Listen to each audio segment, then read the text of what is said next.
You know that feeling when you leave a party and somehow feel more alone than before you got there? Like, you just spent 3 hours surrounded by people, having conversations, laughing at jokes, and yet the drive home feels heavier than the drive there. You're not just tired, you're lonely. And the worst part is you can't even explain it without sounding insane. Oh, you're lonely, but you were just at a party with 50 people. Yeah, exactly. That's the problem. My name is Alex, and I spend way too much time thinking about why we can be more connected than ever and somehow lonelier than we've ever been. If you're someone who feels invisible in crowds, who has 1,000 social media friends but nobody to call at 2 a.m., or who leaves social events feeling more drained than before, make sure to hit that subscribe button and give this video a thumbs up. Because today we're talking about why being lonely in a crowd feels worse than being alone in your room. Here's the thing about loneliness that most people get completely wrong. They think loneliness is the absence of people. It's not. Loneliness is the absence of connection. You can sit in a room with 50 people and feel more isolated than if you were hiking solo in the mountains. Physical proximity means absolutely nothing if there's no emotional resonance. And this matters because we've built an entire culture around the idea that more social interaction equals less loneliness, and the data is screaming at us that this isn't true. A 2018 study from Cigna found that nearly half of Americans report feeling alone or left out. Not sometimes, consistently. These aren't hermits. These are people with jobs, families, social circles. They show up to brunches and birthday parties and book clubs, and they're still lonely. Generation Z, the most digitally connected generation in history, reports the highest levels of loneliness of any age group. The kids who have never known a world without instant messaging are the loneliest humans we've ever measured. This is the loneliness paradox, and it's destroying people from the inside out. Because when you're alone by yourself, you can rationalize it. Of course I feel lonely. I'm by myself. This makes sense. But when you're surrounded by people and still feel crushing isolation, that breaks something in your mind. It tells you the problem isn't your circumstances. The problem is you. Everyone else seems to be having a great time. Everyone else seems plugged in. Everyone else belongs. And you're just there, existing in the same physical space but emotionally on a different planet. When you're alone in your apartment feeling lonely, you can theoretically fix it. You can go out, you can call someone, but when you're already out, already surrounded by people, already doing the thing you're supposed to do to not be lonely, and it's not working, what's left? The logical conclusion your brain arrives at is that you're broken, that something is fundamentally wrong with you. And that thought is more isolating than any empty room could ever be. Let me tell you about the spotlight effect, because this is where it gets interesting. The spotlight effect is a cognitive bias where we overestimate how much other people notice about us. We think everyone is watching us, judging our awkwardness or silence. But everyone else is so worried about how they're being perceived that they barely notice you at all. They're not ignoring you because you're invisible. They're running their own internal anxiety program. This creates what I call the loneliness echo chamber. You're at a party feeling isolated, assuming everyone else is connected.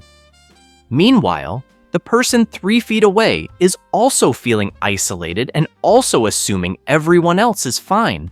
You're both lonely in the same room, both convinced you're the only one, and neither reaches out because you don't want to burden someone who seems fine. It's a collective delusion, and it adds shame on top of isolation. Modern social interaction has been optimized for breadth over depth. We have more acquaintances than ever, more people we can technically call friends, more group chats, more events. But most interactions are surface level. They're performances. Think about the last party you went to. How many conversations went deeper than "how's work?" or "seen that new show"? How many people asked how you're really doing and waited for a real answer instead of "good you"? We're all wearing masks, and masks can't connect with other masks. Nobody talks about crying in their car last Tuesday. Nobody admits they're scared about the future or confused about their life. The cruelest part is that this makes you doubt yourself in ways solitary loneliness never does. When you're home alone Friday night, you know why you're lonely, but at a crowded bar surrounded by laughter, still feeling like you're watching through glass? That's when your brain asks dangerous questions. Am I boring? Too intense? Not interesting enough? Is there something about me that repels connection? These questions aren't answerable in the moment, so they ferment, creating anxiety that makes the next interaction harder. You show up already convinced you won't connect, and self-fulfilling prophecy, you don't. The cycle reinforces itself until you avoid social situations altogether, which doesn't solve loneliness but eliminates the confusion. Social media makes this exponentially worse. You scroll through Instagram seeing posts of people at parties, dinners, trips, surrounded by friends who genuinely seem to like each other. Everyone looks happy, connected, and you're on your couch watching other people be not alone. But research from the University of Pennsylvania shows the more time people spend on social media, the lonelier they feel. A 2018 study found limiting social media to 30 minutes daily led to significant reductions in loneliness and depression. Why? Social media creates the illusion of connection without substance. You can have 1,000 followers and 0 friends. The comparison trap is vicious. You see someone's party post and think, "Look how effortlessly they belong. I wish I had that." But you're comparing your internal experience, your actual isolation, to their external presentation, which is curated and filtered. They're probably feeling just as disconnected, but their Instagram makes it look like they're thriving, so you assume the problem is you. There's a concept called emotional loneliness versus social loneliness. Social loneliness is the absence of a social network. You need more people. Emotional loneliness is the absence of intimate attachment. You might have plenty of people, but nobody who really knows you. Nobody you can be vulnerable with. And emotional loneliness is far more painful. 1,000 acquaintances can't fill the void left by one deep connection.